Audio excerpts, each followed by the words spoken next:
Bonjour à tous. Alors, comme chaque année maintenant, je suis ravie d'être parmi vous. C'est vrai qu'on a raté un épisode, mais pour moi, c'est quand même plus agréable de venir vous reparler de reprise que de crise.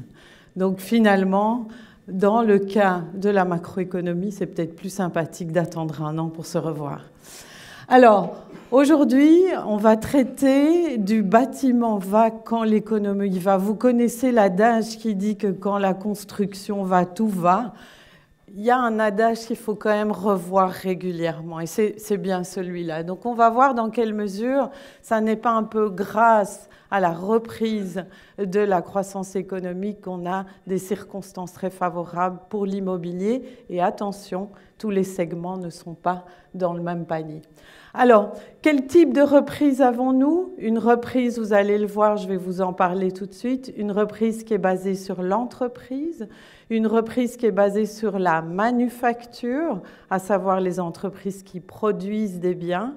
On va revenir là-dessus. Pourquoi? Parce que c'est une reprise qui est non pas un rattrapage par rapport à la crise, mais plutôt une accélération d'une série de tendances qui ont été mises en place avant la crise.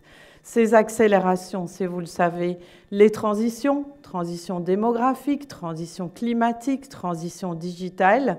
Et les autres facteurs qui permettent cette accélération, ce sont les conditions financières et budgétaires, puisqu'on a un contexte de relance qui met en place une série d'investissements d'infrastructures qui eux-mêmes favorisent cette reprise qui est basée sur l'entreprise. Donc clairement une reprise accélérée et non pas juste un rattrapage accéléré par les facteurs que je vous mentionnais. Et puis on parle beaucoup de politique monétaire. Pour vous, investisseurs immobiliers ou acteurs de l'immobilier, vous savez que ce qui est très important dans la dynamique de croissance de l'immobilier, c'est évidemment le niveau des taux d'intérêt. Et clairement, dans ce contexte-là, on a des politiques qui continuent à favoriser des taux d'intérêt très bas. Alors avant de parler du bâtiment, et vous allez voir, je vais peut-être faire un peu des sauts entre les deux, on va vous parler de cette reprise. Qu'est-ce qui se passe au niveau de la conjoncture internationale et pourquoi Genève, on va le voir tout de suite, et l'arc lémanique en profitent. Qu'est-ce qui se passe? Vous connaissez maintenant, pour ceux qui sont habitués à ce genre d'événement, ce type de graphe. Plus ça va vers le nord, plus c'est favorable. Plus on va vers le sud, moins c'est favorable. Donc clairement, vous avez ici l'évolution des exportations selon les pays. Et vous voyez que la courbe grise, la courbe chinoise, explose tous les cadrans. On se retrouve avec un rythme d'exportation qui est très élevé. On parle beaucoup de modération, on reviendra là-dessus dans les questions le cas échéant.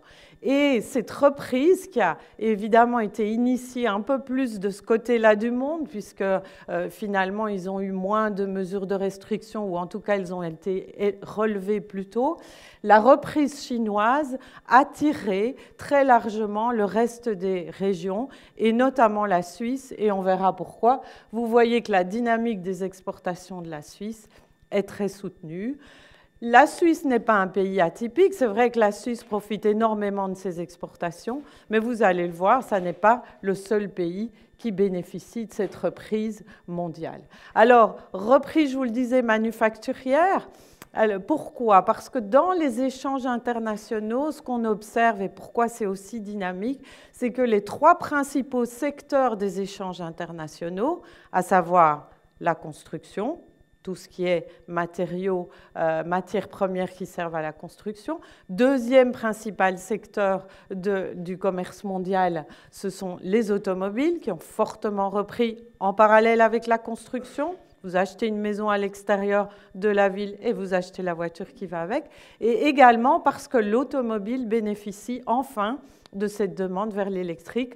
En Suisse, il y a 30% des nouvelles immatriculations qui sont des voitures électriques. Donc, deuxième secteur qui en profite. Troisième secteur qui profite de ces échanges internationaux, les semi-conducteurs. Vous le savez, les semi-conducteurs sont dans tout, sont dans les puces, dans les téléphones, dans la robotique, dans la digitalisation, dans l'automobile et les batteries pour la transition climatique. Donc on a clairement un boom du troisième secteur important des échanges internationaux, à savoir les semi-conducteurs.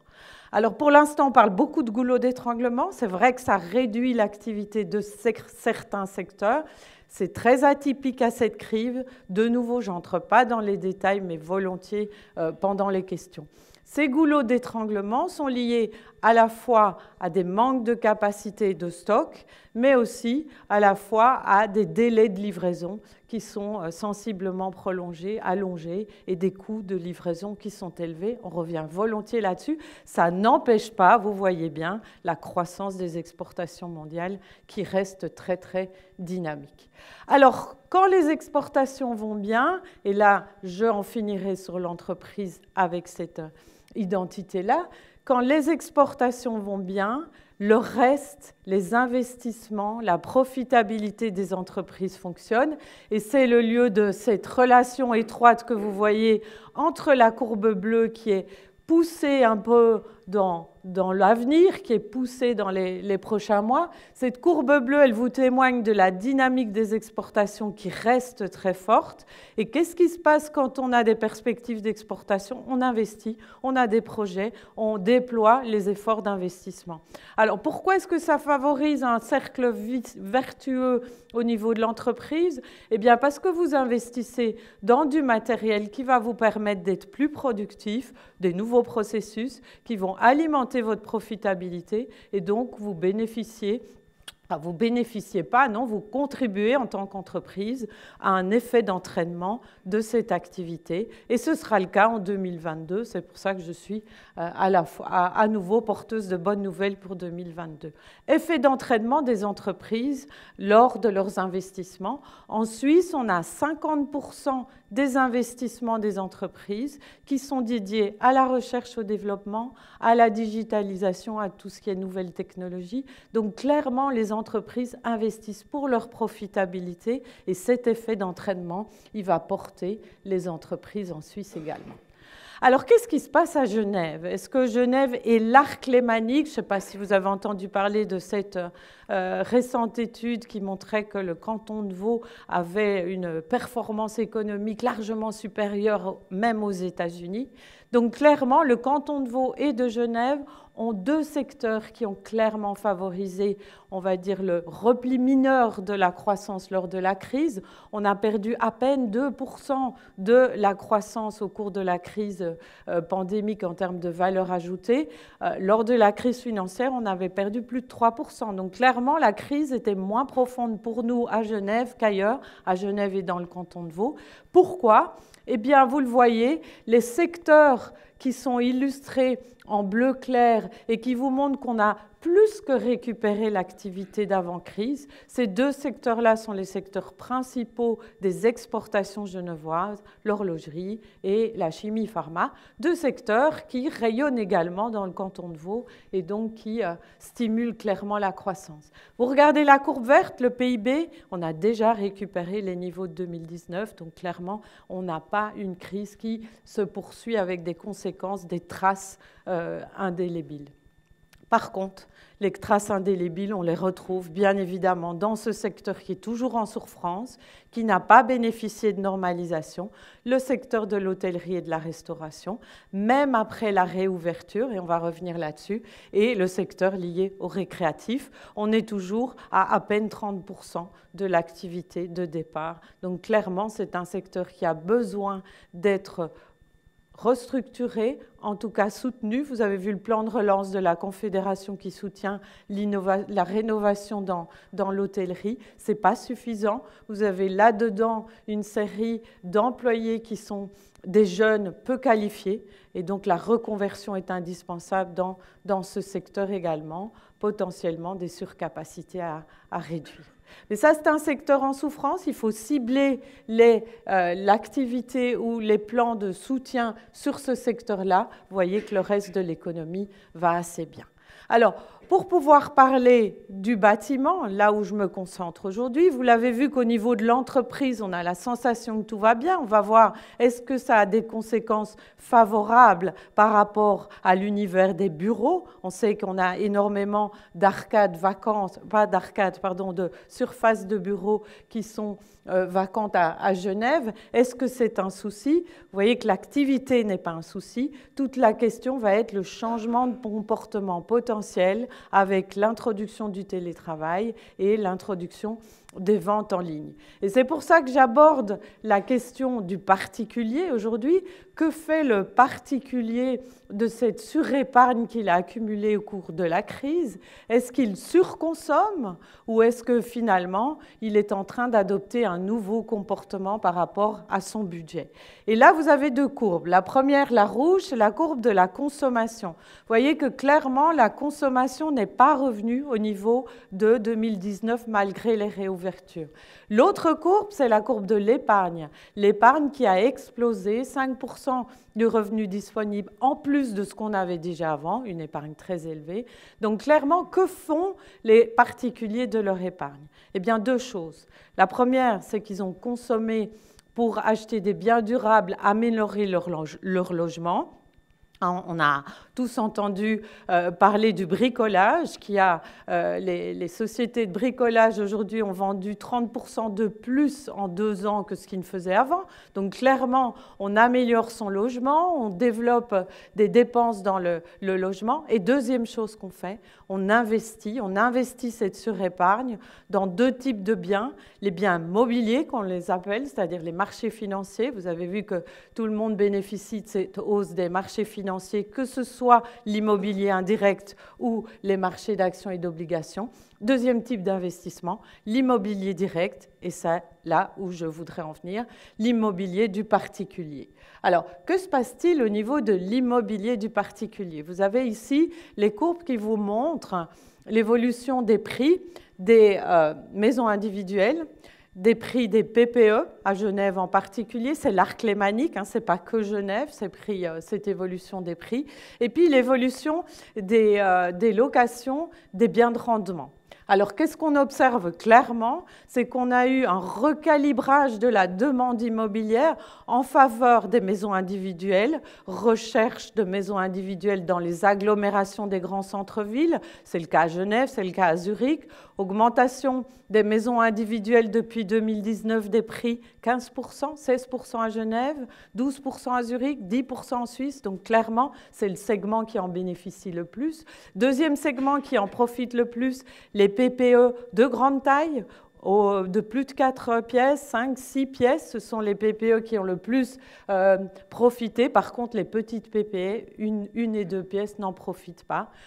Clairement, c'est ce mouvement-là. Donc, comment est-ce qu'on observe ça? Pas à travers les prix, mais à travers la vacance. Les immeubles vacants dans ces segments-là ont chuté de 10 à 20%. Donc, clairement, on se situe avec un recalibrage de l'offre vers plus d'espace, un logement plus confortable pour pouvoir affronter à la fois le télétravail potentiellement et des changements de comportement de consommation, c'est-à-dire moins à l'extérieur, un peu plus chez soi. C'est potentiellement ce qu'on va pouvoir observer. Alors, est-ce que les arcades commerciales sont sous forte pression à cause de ce changement finalement du commerce en ligne qui a pris une proportion élevée pendant la crise, qui est autour de 20% aujourd'hui, qui a atteint 35 à 40% selon les pays pendant la crise. Est-ce que réellement on a un problème au niveau des arcades commerciales ?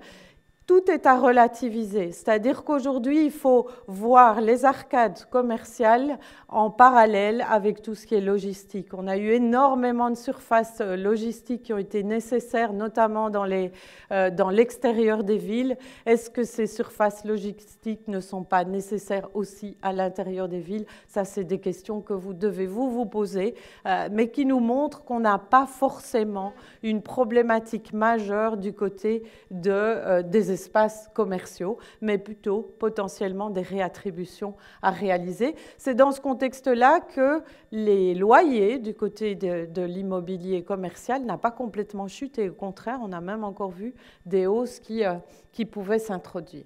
Alors, une petite synthèse de tout cet immobilier, très rapidement je vous en ai parlé. Le logement profite de ce mouvement dont on parle aujourd'hui. On va voir s'il y a des risques par rapport à ça. Le logement de plus grande taille. Les logements locatifs, il y en a en surnombre. Et on a eu une demande, vous allez le voir, qui est encore importante, mais on a clairement un surnombre de logements locatifs, alors que le taux de propriété reste très très bas, 18% à Genève, 38% en Suisse. Donc clairement, il y a de quoi substituer l'un pour l'autre. Au niveau de l'industrie, la logistique des bureaux et des arcades, là aussi, si on prend le problème dans son entièreté, potentiellement, il y a des choses à faire dans les transferts. Et finalement, le segment qui est le plus à risque et qui nécessite potentiellement de la reconversion et une évolution de réduction de capacité sont les hôtels et restaurants. Ça, c'est un problème qui est maîtrisé également avec le soutien des autorités. Alors, je vous ai parlé positif. Maintenant, voyons les risques. Est-ce qu'il y a des risques majeurs? Et je vais essayer d'être assez rapide, voilà, parce que je dépasse le temps. Les risques majeurs. On a parlé récemment de l'augmentation de l'endettement des particuliers en particulier. Cet endettement qui dépasse 100%, est-ce que c'est un risque? Alors, ce qu'on observe aujourd'hui dans cette augmentation de la dette hypothécaire du particulier, c'est que celui qui s'endette le plus, c'est celui qui a déjà une propriété et qui continue à investir dans des immeubles de rendement. Ce qui veut donc dire que sa capacité financière n'est pas forcément celle qui est la plus à risque. Conséquence de cela, la BNS, qui a commencé à parler de mesures macroprudentielles, pourrait vouloir intervenir, mais en ciblant particulièrement ceux qui empruntent le plus et qui ne sont pas forcément des personnes qui sont à risque financièrement. En revanche, avec toute cette évolution-là, on a creusé les écarts de richesse, on a creusé les différenciations entre ceux qui sont propriétaires et ceux qui ne le sont pas, avec toujours un accès primo-acquérant qui reste très, très difficile. Donc, un risque, premier risque, maîtrisé. Maintenant, si vous regardez la liste de ces risques-là, tous les jours, elle s'allonge. Est-ce que c'est un problème pour le scénario? Vous avez des risques d'inflation, on parle beaucoup des matières premières, de l'énergie, on parle beaucoup d'inégalités de richesse qui créent de l'instabilité financière, on parle des risques géopolitiques, on parle de la 4e vague de la pandémie, on parle de l'abandon des accords bilatéraux. Il ne faut pas négliger bien sûr ces risques. Ce que simplement je voudrais mentionner ici, c'est qu'après une phase d'accélération, en général, tous les risques font l'objet des en-têtes de journaux, des médias. C'est très important pour les marchés financiers. On a plein d'incertitudes qui s'accumulent. Néanmoins, aujourd'hui, ces risques ne sont pas à même de déclencher une nouvelle crise. On est plutôt sur une évaluation de comment gérer ces risques et les autorités sont là aussi pour gérer notamment les risques d'instabilité financière. Donc clairement, la liste s'allonge, c'est normal dans cette phase d'évolution. On va vers plus de modération, donc il y aura plus de risques. Ça ne veut pas dire pour autant qu'on dérègle complètement le scénario macro que je vous laisse en chiffres ici. Pas tellement d'importance. Ce qui est important de retenir essentiellement, c'est qu'on a une économie suisse qui profite de cette reprise de l'entreprise, qui est bien exposée au niveau des secteurs d'activité, ce qui lui permet d'en profiter le maximum de ces échanges internationaux, qu'on va vers de la modération, ça fait partie de l'optique et d'une économie plus équilibrée, plus saine. Cette modération est indispensable. Elle peut créer des perturbations, elle peut créer des incertitudes qui perturbent certains investisseurs, mais néanmoins, on est encore dans un contexte où quand l'économie va, le bâtiment va. Vous l'avez vu sur l'immobilier résidentiel, Vous l'avez vu aussi sur l'immobilier commercial, on n'a pas un risque majeur par rapport à l'immobilier commercial, on a peut-être des rééquilibrages à réaliser. Des mesures macro-prudentielles à mettre en place, mais très ciblées, comme toutes les mesures qui sont prises par les gouvernements, et notamment le plan de relance suisse, qui est ciblé sur l'hôtellerie. Donc c'est comme ça qu'il faut fonctionner pour réduire les inégalités, pas vouloir faire un grand plan d'urgence. Aujourd'hui, on n'en a plus besoin comme on en avait besoin il y a un an. Voilà, j'en termine là et puis on reviendra plus tard, si vous le souhaitez, sur certains points.